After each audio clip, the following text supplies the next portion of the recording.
Ayoko yung plano mong gawin ha, Trixie. Hindi ako papayag. May na-search akong bahay. Abandonadong bahay yun. Teka, Trixie. Sigurado ka pa talaga na walang nakatira dyan sa bahay na yan? Tulungan niyo ako! Nandito yung aswang!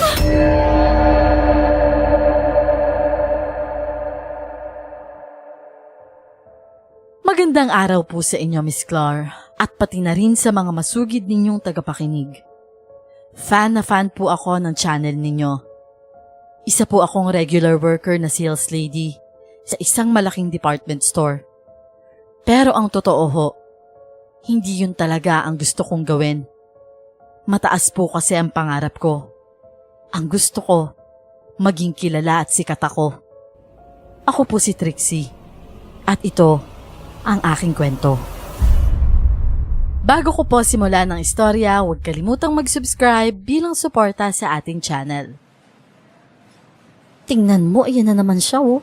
Hindi na naman siya kumikilos. Sinabi mo pa. Nakakainis na nga eh. Masipag lang naman niyang kumilos pag may nagbabantay o kapag nandyan yung supervisor natin. Pero pag wala na, halos hindi na mautusan yan. Ang hilig manood lang no. Konti na lang talaga isusumbong ko na yan sa head natin. Ay naku, issue pa yan sa department natin. Kaya mo na lang yan. Yaan mong mahuli siya sa sarili niyang kapalpakan. Kahit rinig na rinig ko ang pinag-uusapan nila, hindi ko naman sila binigyan pa ng pansin. Abala pa rin ako sa pinapanood ko sa aking YouTube na video. Tuwang-tuwa nga ako ng mga sandaling yon. Kaya halos lumabas lang din sa kabilang tenga ko yung mga pinagsasabi ng mga kasamahan ko sa trabaho. Hay nako, gumawa na rin kaya ako ng sarili ko YouTube channel. Pero ano naman kayang gagawin ko? Mukbang kaya para hindi nakikita yung mukha ko? Ay, baka naman tumaba ako dun. Wag na nga yun. Nagpatuloy lang ako sa panonood ko sa cellphone. Kahit napapansin ko na may mga nag-iikot na ng mga customer. Wala akong pakialam dahil alam ko naman na may mga lalapit sa mga yon na ibang mga sales lady para i-assist sila. Mahilig pa naman silang mag-agawan sa customers. Kaya ayoko nang makipag-agawan pa. Total, pare-pareho lang naman ang sinasahod namin pagdating ng katapusan. Kahit na may gawin ka o wala, same amount pa rin yun. Kaya sayang lang ang effort kung magiging super sipag mo. Pagdating ng hapon bago mag-uwian, pinatawag ako sa office ng aming head. Kumatok muna ako sa pinto ng kanyang opisina bago ako pumasok. Nakita ko na nakaupo siya sa may harapan ng lamesa niya. Tumataas baba ang kanyang dibdib at halatang nagagalit. Good afternoon po, Ma'am Vasquez. Pinapatawag niyo raw po ako? Sorry to say this, Miss Trixie. Pero si Santi ka na sa trabaho mo. Mula bukas hindi ko na gusto pang makita ang pagmumukha mo dito sa store. Po? Si Santi? Bakit po? Anong bakit? Hindi mo ba alam kung bakit? O baka naman gusto mong isa-isahin ko ang dahilan kung ba't tinatanggal na kita sa trabaho mo? Wala ka talagang alam? O siya, sige. Akala mo ba ay hindi ko alam na hindi ka naman kumikilos? Lalo na pag oras na ng trabaho? Ano po? Pero kumikilos naman ho ako kapag may mga customers. Pag wala naman ho, doon lang ako tumitigil kasi wala naman ho akong i-assist eh. Pero kahit na, hindi porket hindi naman kasing laki ng mall itong department store natin. Babaliwalain mo na lang ang trabaho mo. At isa pa, madalas ka ring nahahagip sa CCTV na nakaupo lang at nagsa-cellphone. Sa oras pa rin ng trabaho. Tapos ngayon, itatanong mo kung bakit tanggal ka na? Kung yun naman po palang tingin nyo, wala naman ho akong magagawa doon. Di okay ho, si Santi kung si Santi. No hard feelings po. Ang sa akin lang, kung gusto nyo naman ho pala na mag-effort kami sa trabaho, di sana may increase din ang sweldo namin. At sinisisi mo pa talaga ang sweldo ng department store sa mga empleyado? Hindi ako makapaniwala sa iyo, Miss Jeronimo. Get out! Umalis ka na at kunin mo na lang ang huling sahod mo. Hindi na ako nagsalita pa at tuluyan nang lumabas sa kanyang opisina. Habang kinukuha ko na yung mga gamit ko sa locker ko, hindi ko maiwasan na mapabulong na lang sa aking sarili. Ano namang akala niya? Magmamakaawa ako para lang hindi niya ako alisin sa trabaho. Buti na lang talaga at sinisante na rin niya ako. At least, di ko na kailangan gumawa pa ng resignation letter ko. Umuwi ako sa bahay at saktong kumakain na sila noon ng hapunan. Kaya naman ipinaalam ko na kina mama at sa kapatid kong bakla na si Peter na wala na akong trabaho. Ano? Wala ka ng trabaho? Natanggal ka na doon sa department store bilang sales lady? Oo nga po, ma. Paulit-ulit ka naman eh. Ay grabe ka naman, Day. Wala ka pang 6 na buwan sa trabaho mo tapos natanggal ka na agad? Oo nga naman. Ano ba naman yung pinaggagawa mo sa buhay mong babae ka? Samantalang ang ayos-ayos na ng trabaho mo doon dahil regular ka na. Eh ano naman hong magagawa ko? Eh tinanggal na nila ako eh. Masyado kasi silang demanding. Gusto nila trabaho ko ng trabaho. Samantalang ang baba naman ng sweldo. Eh maghahanap ka na ba ng trabaho bukas? Dahil kung gusto mo ilalakad kita sa trabaho ko sa gay bar. Wag naman doon sa gay bar, Peter. Ay bakit naman, Mudra? Mas maganda nga yung blowjob kaysa sa no job, no? Tarantado ka talagang bata ka. Ang bastos ng bibig mo, ha? Nasa hapagkainan tayo, hoy. Ito naman si Mudra Kelso, hindi na nasanay sa akin. Basta. Ayoko ng ganyang mga salita sa pamamahay ko. Ay nako, kung bahay pa ang papa ninyo, tiyak na hindi uubra yung ganyan. Na magsasalita ka ng ganyan sa hapagkainan.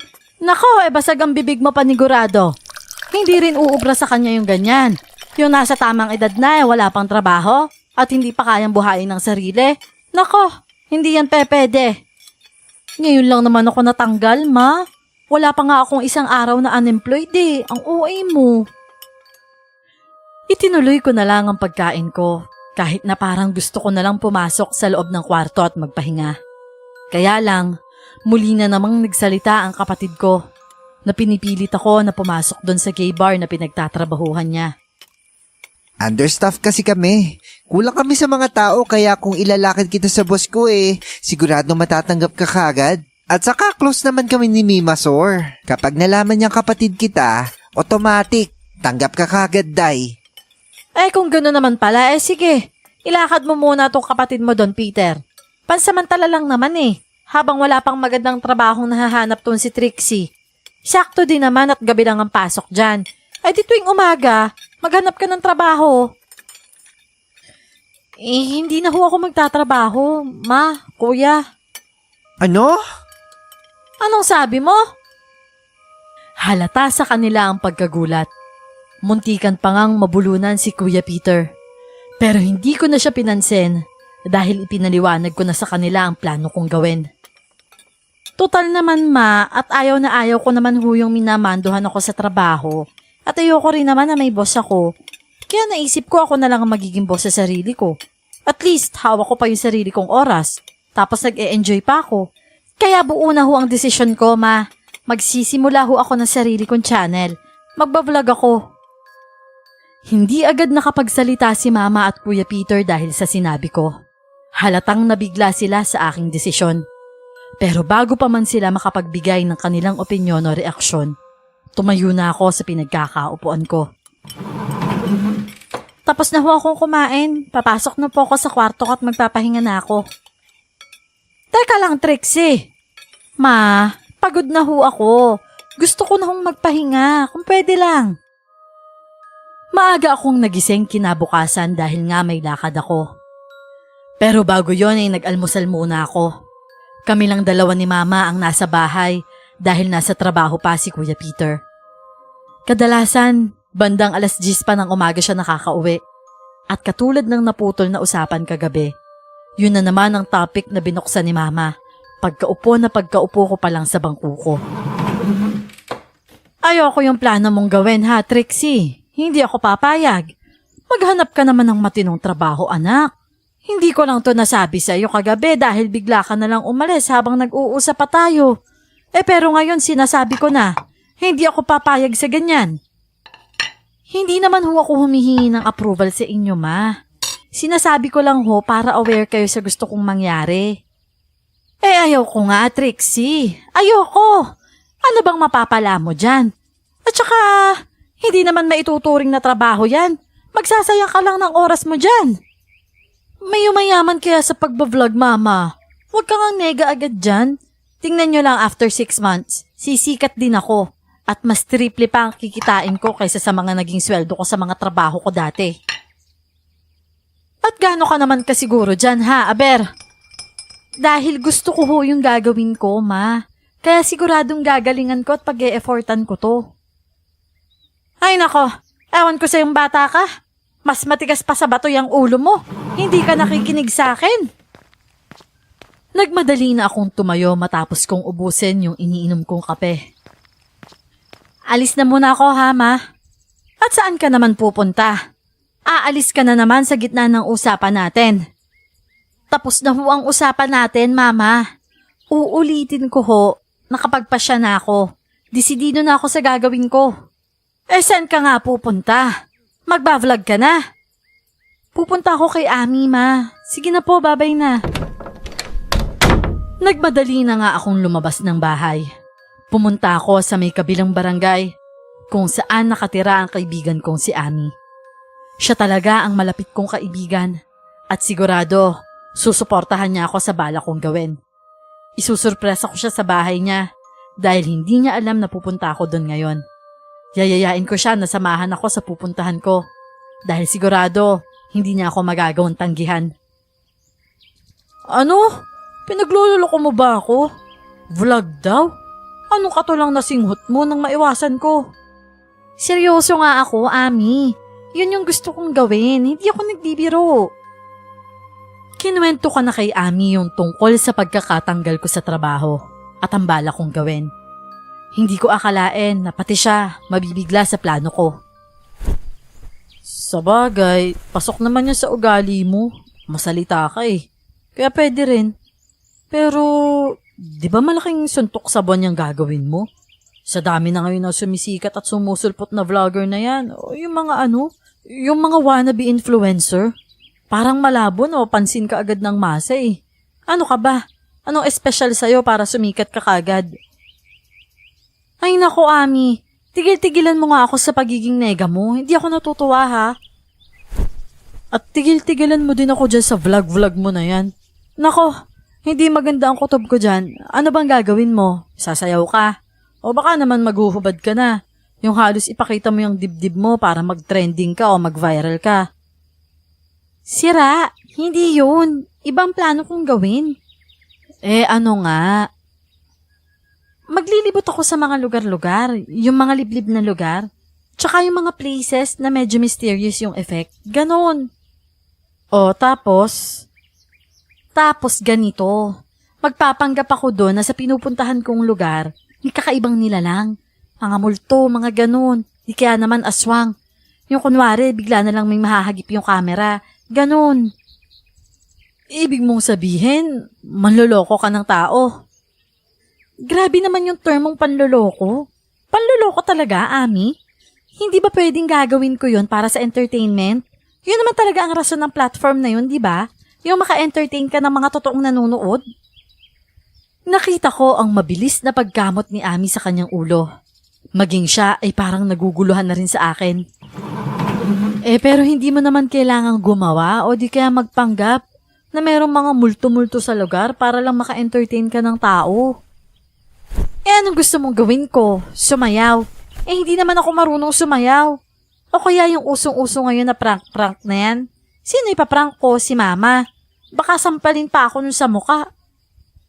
Bahala ka, Trixie. Mukhang kahit ano namang sabihin ko sa'yo, hindi ka maniniwala. Tsaka, di ba sabi mo nakapag-decide ka na? Kaya naman tutulungan mo ko, di ba? Ano? Anong tulong? Dahil ikaw ang pinaka-supportive friend ko, kaya tinatalaga kita bilang partner ko sa mga gagawin kong video. Ano? Luka-luka ka talaga. Idadamay mo pa ako dyan. Alam mo naman na wala akong hilig sa mga ganyan. Tsaka ayokong sumikat, no? Hoy, Ami, wag kang assuming. Hindi naman makikita yung mukha mo sa video dahil ikaw yung magiging multo. Ikaw yung magsusot ng costume, tapos ikaw yung magpapanggap na multong nahagip ng camera. Ay, hindi, Trixie. Ayoko. Wag na, uy. Mabilis na tumayo si Ami at aalis na sana sa harapan ko. Pero mabilis akong nagsalita ulit, kaya hindi natuloy ang balak niyang pag-walk out sa sarili niyang pamamahay. Ibabayaran naman kita, Ami. Agad siyang napapreno sa balak niyang pag-alis at saka mabilis na humarap pabalik sa akin. Parang kuminang ang mga mata niya dahil sa sinabi ko. Di nga. Babayaran mo talaga ako? Oo nga. Hindi naman ako cheap para hindi ka bayaran, no? At gaya nga ng sinabi ko, parang magiging mag-partner tayo dito. Kaya dapat lang nabayaran ko din yung magiging effort mo, no? Magkano naman ibibigay mo sa akin? 500 sa isang araw. Okay na yun, no? 500? Hindi ka naman nabibigla niyan. Di ba nga, kakatanggal mo lang sa trabaho? San ka naman kukuha ng pera na ibabayad mo sa akin? Wala ka talagang bilib sa akin, no? Siyempre, nakuha ko yung huli kong sweldo. Bala ko rin na bumili ng camera. Tapos yung tira, panggas sa motor ni Kuya Peter. At yun din yung ibabayad ko sa'yo. O sige, kung may sweldo naman, ba't hindi? Kesa naman tambay lang ako dito sa bahay. Yan gusto ko sa'yo. Di samahan mo muna akong bumili ng camera o kaya yung magandang phone yung gagamitin natin sa pag-video. Agad din naman kaming nagkasundo ni Ami sa bala kong gawin. Alam ko naman talaga na papayag siya. Lalo na at yung ideya pa lang na makakalibot at makakapunta kami sa iba't ibang lugar.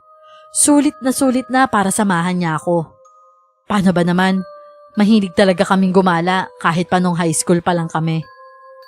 Pagkabili ng camera at ng ilang mga costumes na gagamitin namin, hindi na nga kami nag-aksaya pa ng oras ni Ami.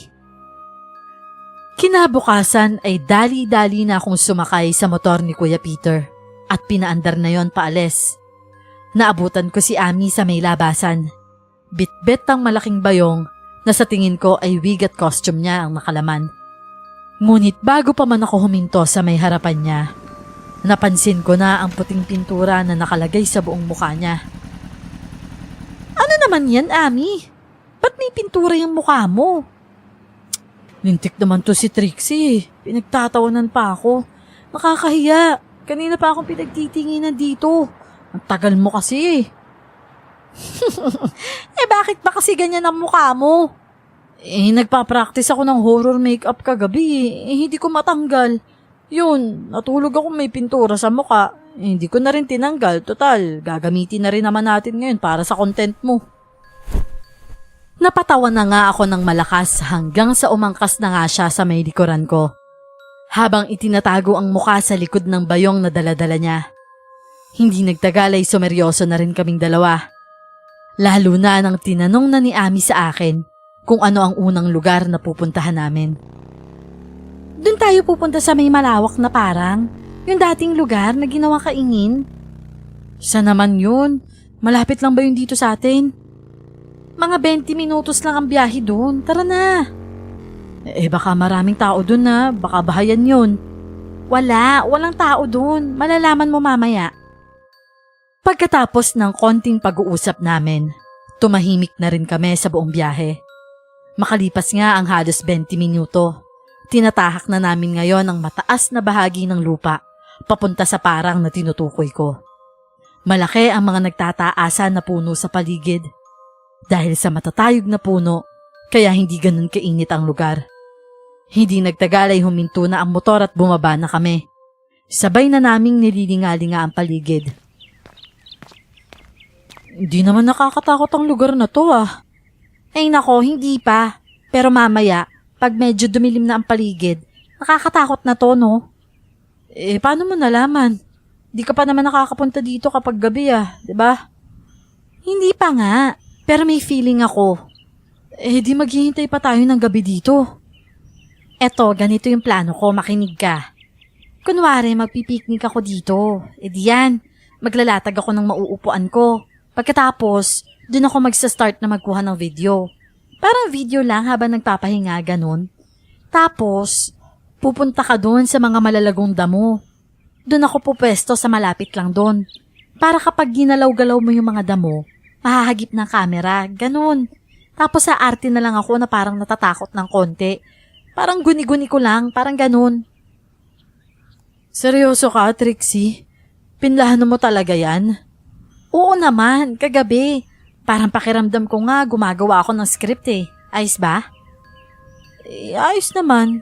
Sige, mag-setup na tayo. Hindi na nga kami nag-aksaya pa ng oras ni Ami. At tinulungan na rin niya ako sa pagsiset-up ng picnic mantle. Itinuro ko na rin sa kanya yung lugar kung saan siya magtatago, na nasa may bandang likuran ko lang. Diyan nga, perfect. Dumapa ka lang dyan, tapos galaw-galawin mo lang yung mga halaman ha. Tapos after ng pangatlong paggalaw mo, sumilip ka lang ng konti ha. Kapag lumingon ako, bigla ka lang magtago, okay? Ay nako, kundi ko lang talaga kailangan ng pera. Dahil ayoko lang maging tambay sa bahay kaya pumayag ako sa mga bagay na to eh. Tingnan mo naman ang mga pinapagawa mo sa akin, Trixie. Pasalamat ka lang talaga at babayaran mo ako sa effort na to eh. Dahil kung hindi talaga, hindi ko naman to gagawin. Kabaliwan to eh. Baliw ka na talaga. Ngayon ka pa talaga naging nega dyan, Ami. Nandito na nga tayo eh. Huwag ka nang umangal. Dahil kapag naging sikat naman ako, doble pa. O di kaya baka nga triple pa ang maging talent fee mo eh. Kaya magtiwala ka lang. Sige na, dumapa ka na at magsisimula na ako mag-video. Wala na ngang nagawa pa si Ami kung hindi ang sumunod sa akin. Naririnig ko pa ang munti niyang pagbulong-bulong na tila umaangal sa akin. Pero hindi ko na yun pinansin pa. Mabilis na nga akong pumwesto sa may picnic mat at saka bumuga ng malalim na hangin. Eto na. Act normal ka lang ha, Trixie. Kaya mo yan. Kakayanin mo yan. Ay. Uy, Trixie, bilisan mo na. Ang tagal eh. Parang ang dami pa naman langgam dito sa pinagdadapaan ko. Shh. Ang ingay mo, Ami.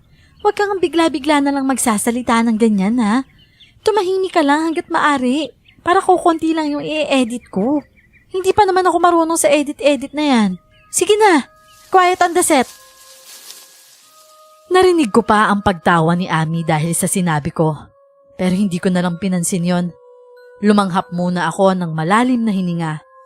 At saka ako na pinindot yung record button ng camera ko. Hello guys! Nandito tayo ngayon sa isang liblib na parang. First time ko lang makapunta dito kasi naman tanggal ako sa trabaho. Kaya gusto ko magmuni-muni muna. Ako lang ang tao sa lugar na to guys, so tingnan nyo. Medyo natatakot nga lang ako kasi nga mag-isa lang ako. Tingnan nyo guys, oh. Nagtatayuan yung mga balahibo ko. Pero dahil maganda nga talaga yung view dito, hayaan nyo na guys. Nakaka-relax din kasi talaga eh. Nakita ko na gumalaw na nga yung halaman sa may likuran ko. Gaya ng inutos ko kay Ami. Kaya nagpanggap ako na natigilan at napatitig sa may halamanan. Nakita nyo ba yun guys? Biglang gumalaw yung halaman. Hindi kaya may hayop dun? Hindi naman kasi malakas ang hangin dito eh.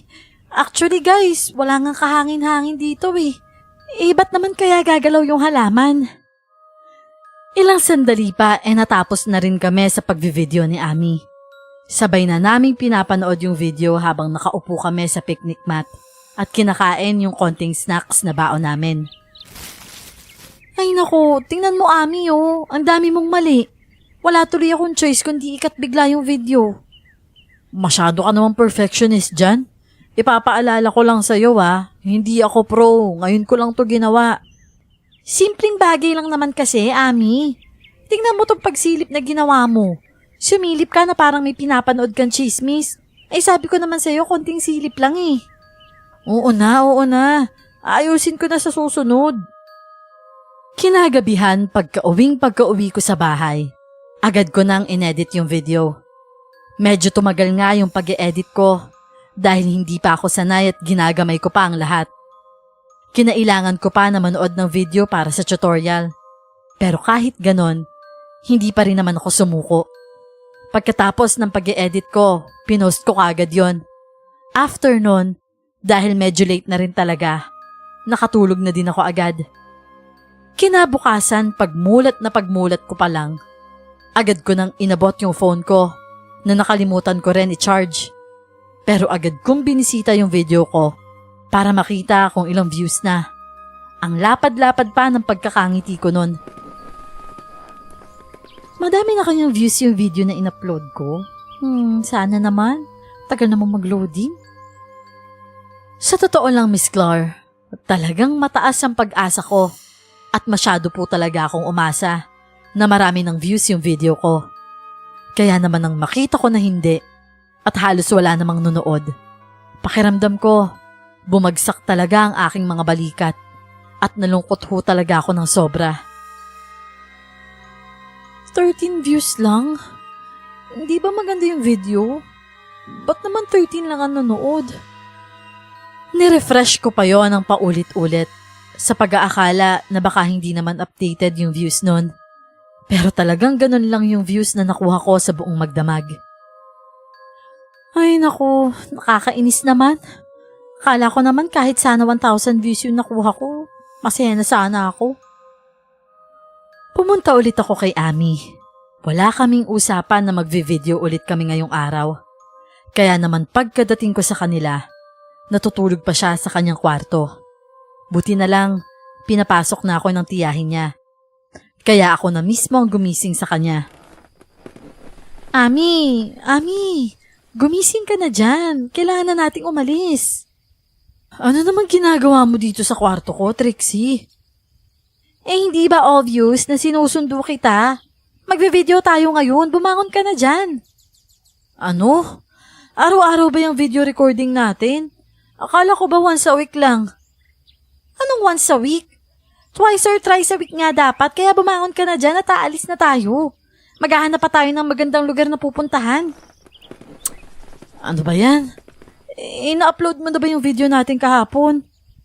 Oo, na-upload ko na. Oh, ilang views na? Madami ba?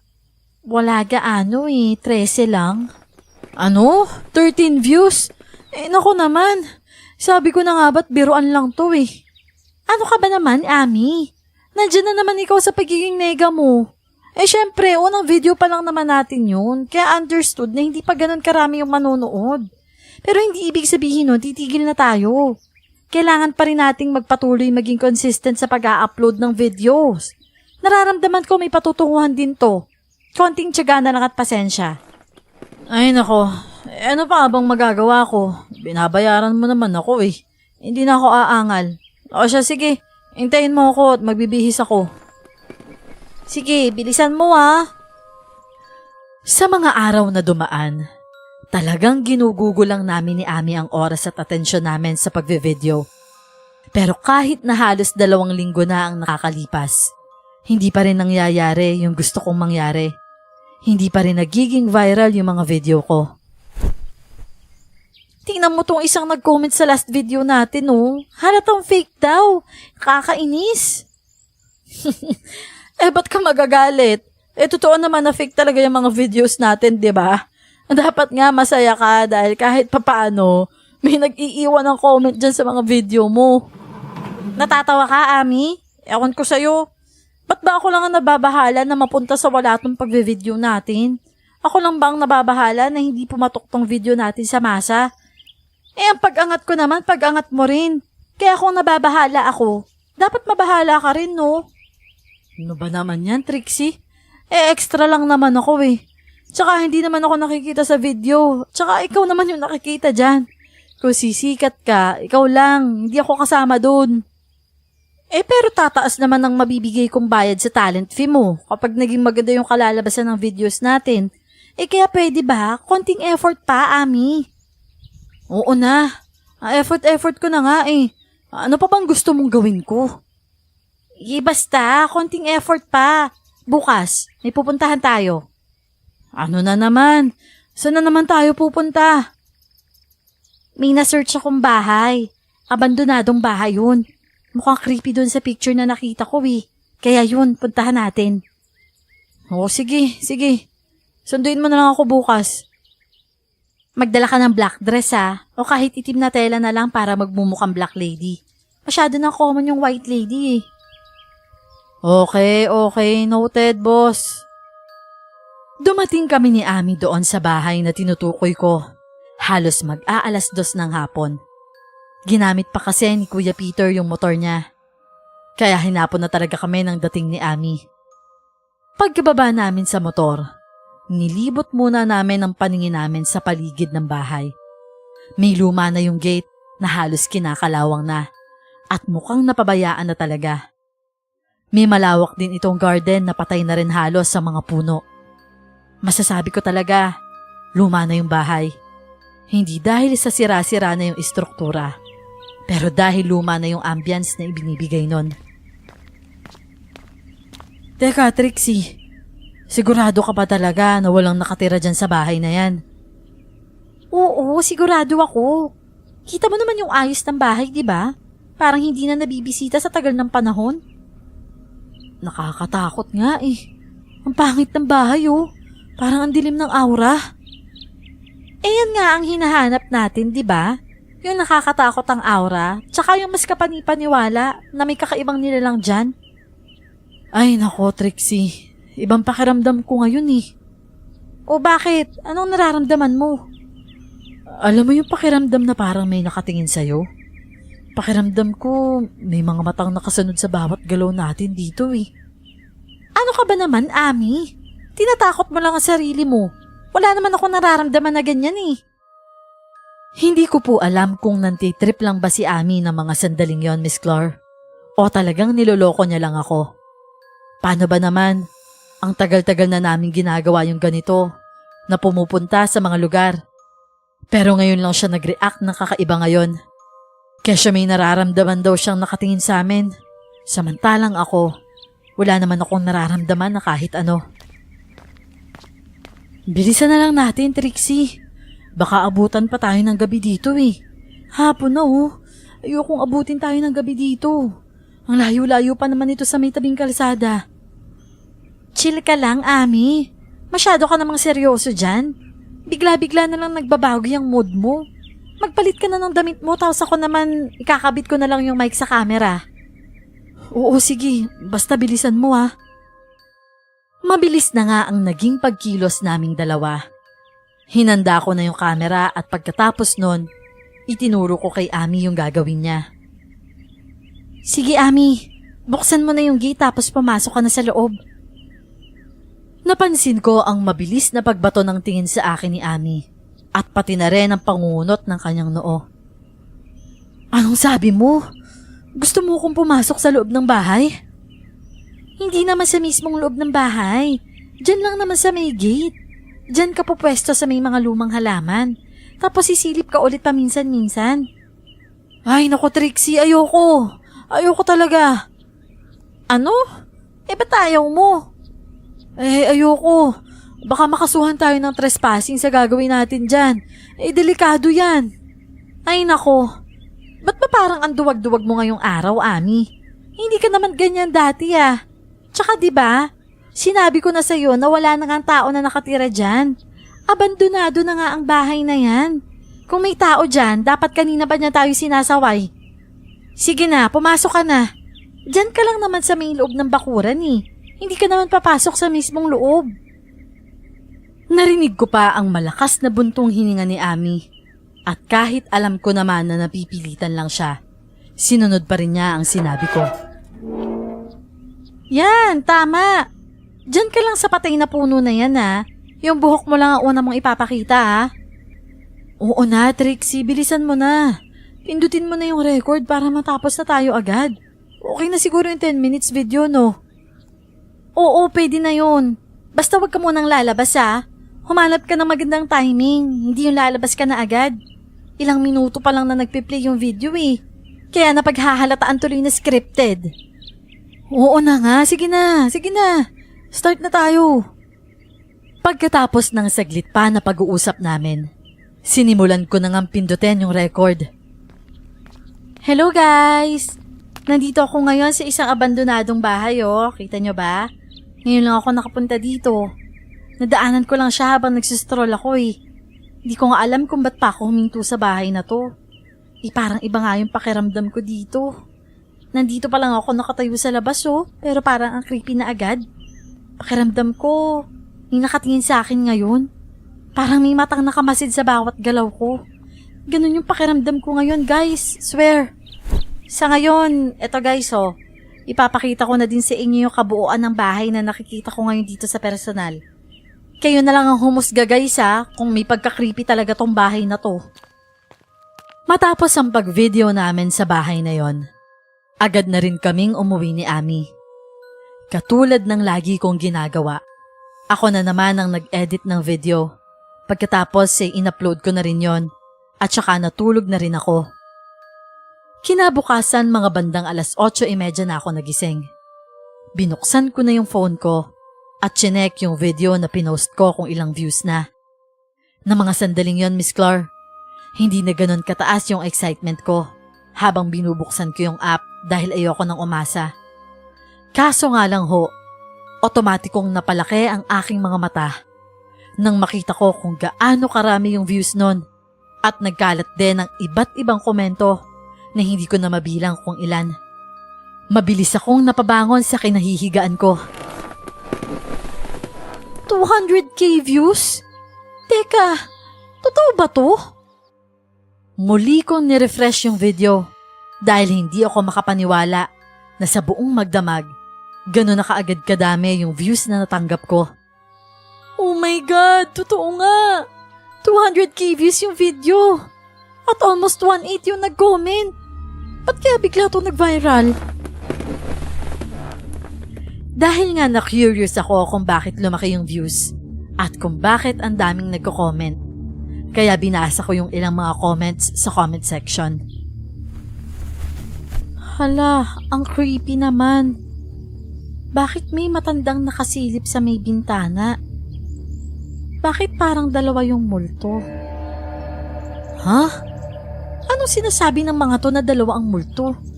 Paano naman mangyayari yun? Si Ami lang naman ang kasama ko. Tsaka ano yung sinasabi nila na nasa bintana? Nasa baba lang naman si Ami. Sa sobrang pagtataka ko sa mga nabasa ko sa comment section, kaya naman agad kong pinanood yung video. Sa tuwing nag-e-edit naman kasi ako ng video namin, hindi ko masyadong pinagtutuunan ng pansin ng lahat ng bagay. Kaya hindi na ako magtataka na may nakakaligtaan ako.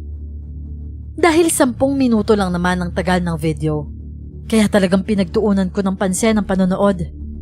Nakafocus ako sa may taas ng bahay, sa may bintana, dahil dun daw sila may nakitang multo. At sa kalagitnaan nga ng video, otomatikong naitabon ko ang aking mga kamay sa bibig ko nang makita ko na kung ano ang tinutukoy nila. Parang ang may matandang tao na nakatayo dun sa may bintana. Pero para sa akin, hindi yun ganun kalinaw. Pwede naman kasi na anino lang yun. Basta, hindi ko masabi kung talagang multo din ba yun. Hindi rin po kasi ganun talaga kalikot ang imagination ko. Kaya minsan, nahihirapan akong mag-distinguish ng ganitong mga bagay. Sa mga ganitong sitwasyon, kailangan ko ng opinyon ni Ami. Kaya naman agad ko siyang pinuntahan sa kanilang bahay. Naabutan ko siya na nagkakape, kung saan ay pinanood ko rin sa kanya yung video. Sinasabi ko na sa'yo, Trixie. Tama yung nararamdaman ko kahapon sa bahay na yun. Oh, tingnan mo. Kitang-kita na may matandang babae talaga na nakamasid sa atin. Diyos ko po, ano ba yan? Pinagtatayuan tuloy ako ng balahibo ngayon, oh. Pero diba, parang anino lang yan? Hoy, Trixie. Ang layo niyan sa anino. Ayun yung mga mata, oh. Nakatingin ng diretso sa'yo. Sabi ko na nga ba, talagang maling-mali na pinasok natin yung bahay na yun. Paano kung hindi naman pala talaga multo yan? Paano kung may nakatira talaga dun sa bahay na yun? Lumang bahay yan. At kung totoong may matandang nakatira dun, di ba dapat sinuway na niya tayo kahapon? Malakas talaga ang kutob ko. Matandang multo talaga yan, Trixie. At saka ikaw na rin ang nagsabi, di ba? Abandonado na yung bahay na yun. Oo nga. Pero ang hirap namang paniwalaan na multo talaga yan. Gusto kong alamin kung totoo ba talaga. Anong ibig mong sabihin? Babalik tayo dun sa lumang bahay. Ano? Nababaliw ka na naman, Trixie. Mabilis na napatayo si Ami sa kanyang pinagkakaupuan at agad akong binatuhan ng hindi makapaniwalang tingin. Kitang-kita ko sa mukha niya. Nagulat siya sa sinabi ko. At halata ko rin na hindi niya yun nagustuhan. Nababaliw ka na ba talaga, Trixie? Babalik ka dun samantalang ayan na nga oh. Kitang-kita mo na sa video na may multo nga dun. Yung mga multo pa naman sa ganyang mga lumang bahay, pag nagpapakita, nako sinasabi ko sa'yo, ibig sabihin yan ayaw nilang magpagambala. Delikado talaga dun, Trixie. Buti nga walang nangyaring masama sa atin kahapon. Kita mo yung mga mata na nakatingin sa'yo. Tingnan mo, parang may halong galit oh. Alam mo, Ami, napaka-OA ng reaksyon mo. May galit agad? Eh hindi pa nga natin alam kung totoo ba talaga na may multo eh. Eh basta ako, pakiramdam ko anino lang yan. At para nga may patunay tayo, mas maganda kung babalik tayo doon. At saka isa pa, ito na yung matagal nating hinihintay na content. Tingnan mo oh, ang dami ng views ngayon. Sigurado pag bumalik ulit tayo doon, mag-viral ulit yun, Ami. Ito na yung hinihintay natin. Pero sinasabi ko sa'yo, delikado yung gusto mong gawin, Trixie. O sige, ganito na lang. Hindi mo naman kailangan pumasok ulit sa loob ng bahay. Kahit dun ka na lang sa labas, tapos ako na lang ipapasok sa loob. Ano? Teka. Ano sinasabi mo? Papasok ka sa loob ng bahay? Oo nga. May nabasa kasi ako sa isang comment na bakit hindi ko daw pasukin yung bahay kung totoong abandonado naman talaga.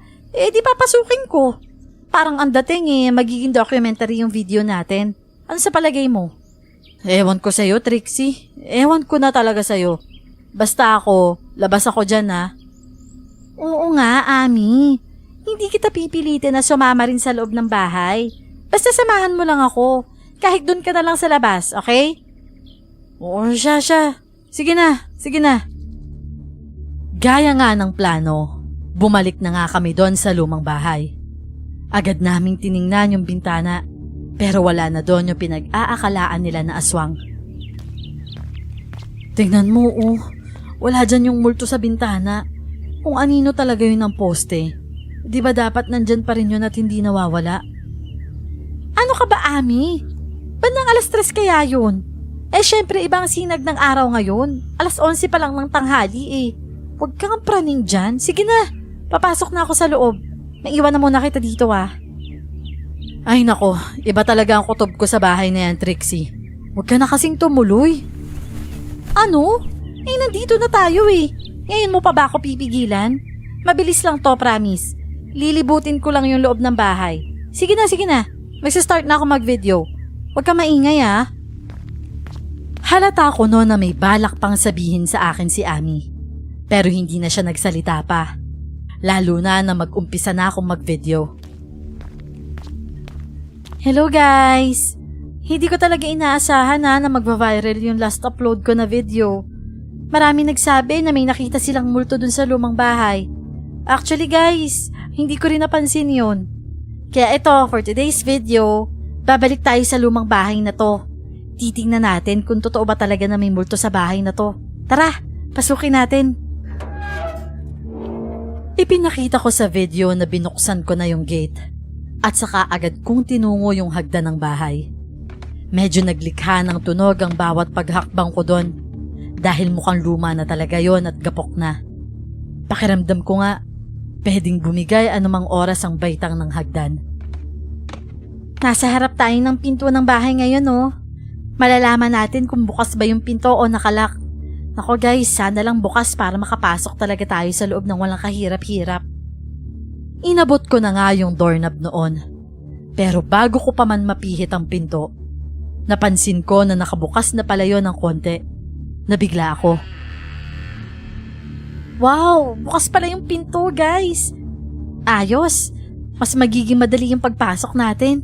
Lika, sabay-sabay nating tuklasin yung loob ng bahay. So eto na guys oh, papasok na tayo. Pagpasok ko pa lang, nakaramdam na agad ako ng konting kilabot dahil halata na talaga yung pagkaluma ng bahay. Kapansin-pansin din ang mga iba't ibang gamit na nakakalat sa paligid. Masasabi ko talaga na abandonado na yon. Kung makikita nyo guys ang dumi dito.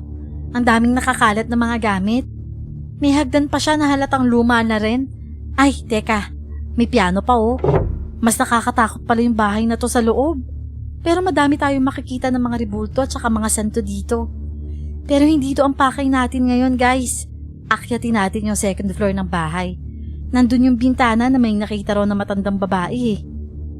Otomatikong napahinto ako sa pagsasalita. Nang maramdaman ko na parang may dumaan na hangin sa may bandang likuran ko. Kasabay din nun ay ang tunog na parang may sumitsit sa akin. Nanlaki ang mga mata ko dahil sa gulat. Lalo na at wala naman akong nakita na kahit sino sa may likod ko. Narinig nyo ba yun, guys? Narinig nyo ba na parang may sumitsit? Grabe. Para ring may dumaan na kung ano sa likod ko eh. Pero kahit ganun, tara guys. Akyat tayo sa taas. Kahit pakiramdam ko ay nanginginig ang boses ko dahil sa konting kaba. Hindi pa rin ako nagpaawat. Dumiretso na ako sa pag-akyat sa may second floor. Ngayon guys, punta tayo sa second floor nitong bahay. Dahan-dahan lang tayo dahil parang gapok na yung mga hagdan dito. Baka biglang bumigay ito anumang oras. So yan, ito na. Paakyat na tayo. Katulad sa baba guys, maruming din tong second floor. Teka, parang amoy na susunog dito guys. Alam niyo yun, yung parang di ko maipaliwanag eh. Basta amoy sunog, ang weirdo. Naglakad pa ako ng konti para makalapit pa doon sa may bintana. Dito sa bintana na to guys dito nakapwesto yung nakita nating multo na matandang babae. At doon ako kahapon nakapwesto habang Hindi ko na naituloy ang aking sasabihin. Nang mapansin ko na wala na sa may motor si Ami. Nilingon ko ang paligid, pero wala siya. Saan naman kaya nagpunta si Ami? Umalis ba siya dahil alam niya makikita siya sa video? Nasaan na ba yun? Minadali ko na yung pagtatapos ng video para makalabas na ako ng bahay. Pagkalabas ko, agad kong hinanap si Ami. Ami! Ami! Nasaan ka ba? Tapos na ako mag-video! Pinakiramdaman ko ang paligid. Umaasa na sasagot siya sa pagtawag ko sa kanya. Pero nanatiling tahimik ang lugar. Nasaan na ba yun? Iniwanan na ba niya ako? Umalis na lang ba siya mag-isa? Pero ba't naman niya gagawin yun? Natakot kaya talaga siya kaya umalis na lang siya? Sinubukan ko pang tawagan si Ami sa cellphone niya. Pero hindi ko na talaga siya makontak. Nasa isip ko talaga nun, baka talagang umalis na si Ami at iniwan ako. Kaya bala ko na sanang puntahan yung motor ko nang makaalis na ako. Kaya lang, isang pares ng paa ang biglang sumulpot sa harapan ko. Nakatuon pa kasi ang atensyon ko noon sa phone ko. Kaya hindi ko namalayan na may dumating pala. Napasigaw tuloy ako nang wala sa oras. Diyos ko po! Tulong! Shh! Huwag ka sumigaw, miss! Sino ka ba? Ako si Gabi. Ikaw, sino ka ba? Bakit ka nandito sa lote ng pagmamay-ari namin? At pumasok ka pa talaga sa loob ng bahay na yan, ha? Ano? Pag-aari niyo itong bahay? Oo, napanood ko yung video na nagba-viral ngayon. Kaya nga naisipan kong puntahan itong dating bahay namin tapos makikita ulit kita dito. Natahimik ako dahil masyado ng seryoso ang ekspresyon ng mukha ng lalaki na nasa harapan ko. Hindi rin ako makaimek dahil sa sitwasyon na to. Alam kong ako ang mali. Kahit mukhang magkasing edad lang naman kami ng lalaki. In fairness, may itsura siya. Gwapo sa madaling salita. Pero kahit ganon, natatameme pa rin ako sa tila masungit niyang aura. Isang malaking pagkakamali na pinasok mo ang bahay na yan. Hindi mo alam kung sinong ginambala mo, miss. Hindi mo alam kung anong bagay o gulo ang pinapasok mo. Pasensya na, hindi na mauulit. Dapat lang na hindi maulit. Dahil sa susunod na pagpasok mo dyan, baka hindi ka na makalabas pa. Napalunok ako ng laway sa pagiging seryoso ng tono niya. Pakiramdam ko, nagsasabi siya ng totoo tungkol sa hindi na ako makakalabas pa. Pero inisip ko, baka ine-exaggerate niya lang yung sinasabi niya para matakot na talaga akong bumalik. Pasensya na ulit hindi na talaga mauulit, promise. Pwede na ba akong umalis? Kasi hahanapin ko pa yung friend ko eh. Bigla kasi siyang nawala eh. Sige na, bye. Hahakbang na sana ako para makaalis. Nang bigla na namang nagsalita yung lalaki. Halata sa boses niya ang pagkataranta. Anong nawawala? Anong ibig mo sabihin? May nawawala kang kasama? Oo eh. Pero hindi naman siya pumasok sa loob ng bahay ah. Ako lang mag-isa. Dito ko siya iniwan sa may motor. Pero pagbalik ko, wala na siya. Hindi siya umuwi. Nawawala siya. Anong ibig mo sabihin? Kinuha niya ang kaibigan mo. Teka, sino tinutukoy mo? Sino kumuha? Siya. Yung may-ari ng bahay. Yung matandang babae na nasa video mo. Hindi ko masabi na nagsisinungaling siya dahil halatang nagsasabi talaga siya ng totoo. Dahil sa seryosong ekspresyon niya. Kapansin-pansin din kasi ang takot sa mukha niya. Pero ang hirap naman kasing paniwalaan ang sinasabi niya. Nako, hindi naman siguro. Baka umuwi lang yun sa bahay namin kasi kanina pa siyang natatakot eh. Medyo duwag din kasi yun eh. Kaya baka umuwi na siya habang nasa loob pa ako kanina. Hindi mo naiintindihan, miss. Hindi ito simpleng bagay lang. Pero kung ayaw mo pa rin maniwala, sige, hindi kita pipilitin. Puntahan mo sa inyo yung kaibigan mo at kapag wala pa siya doon mo maiintindihan na nagsasabi ako ng totoo. Ito ang address ng bahay namin ng tatay ko. Pwede mo kami puntahan dyan kapag kailangan mo ng tulong. Nang iabot niya sa akin yung maliit na piraso ng papel, agad ko namang tinanggap yon. Nagpasalamat pa rin naman ako sa kanya bago ako tuluyan nang nagpaalam. Nang mga sandali na yon, talagang malakas ang loob ko na umuwi lang si Ami sa kanila dahil natatakot siya. Pero pagdating ko sa kanilang bahay, doon ko nalaman na wala pa nga si Ami doon. At gaya ng sinabi ng tiyahin niya, hindi pa ito umuuwi simula nang sumama ito sa akin. Tinanong ng tiyahin niya kung may problema ba. Pero hindi ko na siya nasagot pa dahil nagpa siya ako na puntahan yung address ng lalaki. Hindi ko masabi sa tiyahin niya na may posibilidad na nawawala si Ami. Bandang 4:00 na ako nakarating doon sa address ng lalaki. Humahangos ako habang sunod-sunod na kinakatok yung pinto ng munting bahay nila. Tao po! Tao po! Sabi ko na nga ba, babalik ka eh. Tama ka. Wala pa si Ami sa kanila. Ibig sabihin, totoong nawawala siya. Tulungan mo ko. Kailangan ko ng tulong mo. Napalingon ako bigla sa isang matandang lalaki na sumulpot sa may sala ng bahay nila. Diretso siyang nakatingin sa akin. Siya ba yung sinasabi mong nangahas na pumasok sa dati nating bahay? Siya nga ho, itay. Nako, malaking pagkakamali ang pagpasok mo sa bahay na yon, iha. Sa katunayan nga, nakakabigla na buhay ka pa hanggang ngayon. Ano po? Ano pong ibig niyong sabihin? Hindi multo ang nakatira sa bahay na yon at lalong hindi multo ang nahagip na matandang babae sa video. Totoong tao yon. Ang babaeng yon ay dati ko asawa. Buhay na buhay pa yon. Nanlaki ang mga mata ko sa sinabi ng matandang lalaki. Hindi ako nakapagsalita. Hanggang sa pinapasok nila ako sa bahay nila at doon na nila ikinuwento sa akin ang lihim ng abandonadong bahay na yon na talaga namang nagpatindig ng aking balahibo. Isang buong pamilya kaming nakatira doon. Kasama itong anak namin na si Gabi. Pero habang tumatagal, nagbabago ang asawa ko. Nagsimula yon nung malaman niya na meron siyang malalang sakit. Unti-unti siyang bumabagis sa amin ng anak ko sa hindi malamang dahilan. Napapaliw siya. Unti-unting nasisira ang kanyang katinoan. Wala pa akong kaalam-alam noon sa ginawa niya. Tinatago niya sa akin ang katotohanan na pinag-aralan niya ang pamana sa kanya ng kanyang namayapang ina na nung siya'y dalaga pa.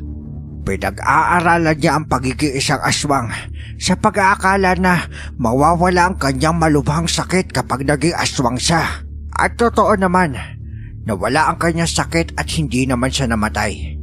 Galit siya sa amin ng kanyang anak dahil pinipigilan namin siya na huwag ituloy ang paggamit ng itim na ritual. Sa isip kasi niya, gusto namin siyang mamatay kaya namin siya pinapahinto. Sinabi naman namin na dadalhin namin siya sa ospital pero hindi daw yung makakatulong sa kanya. Hanggang sa pati na ang buhay namin ni Gabi, napunta na rin sa panganib dahil sa kanya. Sumabay kasi sa pagiging aswang niya ang pagkawala niya sa kanya sarili. Para siyang naging obses sa pag-aaral ng pagiging aswang para tuluyang mawala ang kanyang sakit. Pagkatapos nun, tuluyan na kami naghiwalay. Naiwan siya doon sa lumang bahay na yon habang kami ni Gabi ay bumukod na. Ibig kong sabihin, hindi malabong kinuha ng dati niyong asawa ang kaibigan kong si Ami? Oo, kung bigla na lang siya nawala, siguradong si Mama talagang may gawa nun. Pero ang hindi namin sigurado na kung buhay pa yung kaibigan mo. Naitakip ko ang aking kamay sa bibig ko dahil sa sinabi niya. Nagsimula na ring mangilid ang aking luha at nakaramdam na rin ako ng pagkapanik. Hindi pwede. Hindi siya pwedeng mamatay. Kapag nangyari yun, hindi ko mapapatawad ang sarili ko. Hindi ko matatanggap yun dahil ako ang may kasalanan. Pinilit ko lang siyang gawin ang gusto ko kahit na ilang beses niyang sinabi sa akin na wag namin gawin dahil iba nga daw ang pakiramdam niya sa bahay. Pero hindi ako nakinig sa kanya. Kailangan ko ho siyang mahanap. Tulungan niyo ho ako mahanap siya. Pakiusap ho. Tutulungan ka namin, Iha. Pero Tay, hindi tayo sigurado na buhay pa yung kaibigan niya. Baka napatay na siya ni Nanay at kinain. Pero kailangan pa natin gumawa ng paraan, Gabi. Paano kung hindi pa? Kailangan natin tulungan ng dalagang to. At pakiramdam ko, panahon na rin para mapatigil natin ang iyong ina sa ginagawa niya. Kung kinakailangan kong gamitin ang aking pagiging albularyo sa kanya, gagawin ko upang mapahinto na siya sa kasama niya. Maraming salamat ho. Maraming salamat po talaga. Hindi pa rin humihinto ang pag-iyak ko habang papunta na kami sa bahay. Dala na namin ngayon yung top-down na sasakyan nila, kaya doon na kami nakasakay lahat. Madilim na ang paligid. Mas nakakatakot pala ang buong bahay kapag gabi na. Kahit ayaw kong hawakan ng kamay ni Gabi, napapahawak na ako sa kanya. Huwag kayong maglalayo-layo. Mas ligtas tayo pag magkakasama.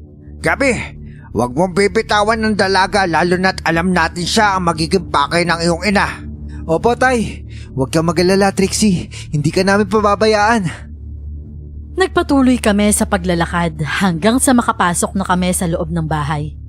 Bitbit namin ang mga maliliit na flashlight habang si Mang Pepe naman may hawak na parang maliit na latigo na hindi ko alam kung anong tawag. Anong ginagawa niyo sa pamamahay ko?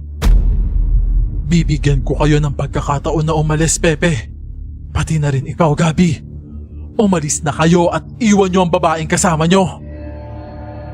Halos atakihin ako sa puso nang biglang may marinig kaming nagsalita. Dahil sa madilim na paligid, kaya hindi namin alam kung saan nagmula ang boses na yon. Kung saan ko na itinuro ang flashlight para hanapin kung sino yung nagsalita. Pero tanging mga dumilang at mga kung ano-ano ang natatanglawan ko. Hindi kami alis dito, Loring, hanggat hindi mo binibigay sa amin ang dalaga kinuha mo. Kukunin ninyo siya sa akin? Wala naman akong kasalanan dito. Sila ang nangahas na pasukin ang bahay na pag-aari ko. Patawarin niyo ho ako. Patawad. Hindi na ho mauulit.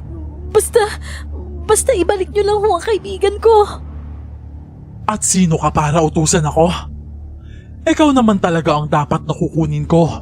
Kung hindi lang ako nakita ng kaibigan mo. Ibalik mo sa amin ang dalaga, Loring, at mapayapa kaming aalis dito ng anak mo at sisiguraduhin namin na wala nang gagambala sa'yo. Bakit naman ako makikinig sa'yo, Pepe? Ba't pa kita pakikinggan? Tinalikuran mo na ang pagiging asawa mo sa akin, hindi ba? Dahil ikaw ang unang tumalikod sa amin na anak mo, Loring. Tinalikuran mo kami simula nang tanggapin mo ang masama at madilim na mundong ginagalawan mo ngayon. Huwag mong isisi sa amin ng anak mo ang pagkasira ng pamilya natin. Maling-mali ang ginagawa mo. Maling-mali! Ibig bang sabihin, papatayin mo ko? Kung kinakailangan, Luring. Kung kinakailangan, gagawin ko para matapos na ang kasamaan mo. Eh di pare-pareho na tayong mamatay dito. Kung yan ang gusto nyo. Gabi, ako na bahala dito. Magsimula na kayo maghanap-hanap. Hanapin niyo yung kaibigan nito si Trixie at ako na bahala sa mama mo. Sige ho, tay. Sumama ka sa akin, Trixie. Bago pa man kami makahakbang papalayo, isang malakas na dagungdong ang aming narinig. Parang may bumagsak na kung ano sa sahig. Kaya naman lahat kami nagpanik sa pagturo ng flashlight kung saan-saan. Hanggang sa huling pagturo ko sa may bandang kanan ko. Isang nakakatakot na mukha ang aking natanglawan. Mukha yon ng matandang babae. Magulo at mahaba ang buhok. Mapupula ang mga mata at may matatalim na ngipin. Napasigaw na ako ng malakas dahil doon. Tulungan niyo ako! Nandito yung aswang! Mabuti na lang at naramdaman ko na may kamay na biglang humila sa akin palayo. Alam ko naman na si Gabi yun. Ang sunod kong narinig ay ang tunog ng paghampas ni Mang Pepe sa matanda at ang pagsigaw niya. Layuan mo siya, Luring! Hayaan na natin si tatay dyan. Hanapin na natin yung kaibigan mo. Umakyat tayo sa may second floor. Baka nandun siya. Nagmadaling na kaming umakyat ni Gabi sa second floor ng bahay at hindi na nilingon pa ang sunod-sunod na pag-atake ni Mang Pepe sa kanyang dating asawa. Naririnig pa namin ng mabangis na pag-ungol ng matandang babae na nakadagdag sa takot na nararamdaman ko. Pero isinantabi ko yon dahil ang nasa isip ko ng mga sandaling yon ang mahanap si Ami. Tinatawag ko na ang pangalan ni Ami pero halos pabulong lang yon dahil natatakot pa rin talaga ako. Ami! Ami, nasan ka ba? Ami, si Trixie to. Kung naririnig mo ako, sumagot ka, Ami. Dito, pasukin natin tong kwartong to. Pinasok namin yung isang kwarto, pero wala kaming nakita doon kundi puro kalat. Naiiyak na talaga ako ng mga sandaling yon, pero pinipigilan ko lang. Huwag kang magalala. Mahanap din natin yung kaibigan mo. Paano kung patay na siya? Paano kung... Hanggat di natin siya nahahanap, maaaring buhay pa siya. Kasalanan ko to eh. Kasalanan ko kung bakit nangyari to sa kanya. Mahanap natin siya, Trixie. Huwag kang magalala. Alam kong pasikot-sikot dito sa bahay kaya matutulungan kita. Doon naman tayo sa kabilang kwarto maghanap. Sumunod ako sa sinabi ni Gabi. Pumunta nga kami sa kabilang kwarto. Pero katulad nung nauna, wala kaming nakita doon. Ngunit bago pa man kami makalabas, parang may narinig kaming humihikbe ng mahina. Ang hikbi na yon ay nanggagaling doon sa lumang kabinet. Kaya napagdesisyon na namin na buksan yon. Si Gabi ang nagbukas ng pinto at doon na nga nanlaki ang mga mata ko nang makita ko na nga si Ami. May busal ang kanyang bunganga at nakatali din ng lumang wire ang kanyang mga kamay at paa. Doon na ako napaiyak. Ami, buti naman at buhay ka. Mabilis kong tinanggal ang busal sa kanyang bibig, pati na rin ang mga tali sa kanyang kamay. Agad ko siyang niyakap kung saan ay sabay na kaming umiyak ng malala. Ami, akala ko hindi na kita makikita eh. Grabe, Trixie. Akala ko mamamatay na ako dito. Kasalanan ko to lahat. Kasalanan ko to lahat, Ami. Patawarin mo ako. Kailangan na natin makalabas dito. Alam niyo naman palabas ng bahay, di ba? Mauna na kayo. Tutulungan ko pa si tatay doon sa pakikipaglaban kay mama. Sige, Gabi. Mag-iingat kayo ni Mang Pepe, ha? Agad ko na ngang inalalayan si Ami sa paglabas ng bahay. Dahil tumulong na rin si Gabi kay Mang Pepe. Kaya nagwagi sila sa pakikipaglaban sa matandang babae. Nasa labas na kami pero naririnig pa rin namin ang pakikipaglaban ng mag-ama sa matandang aswang. Nay!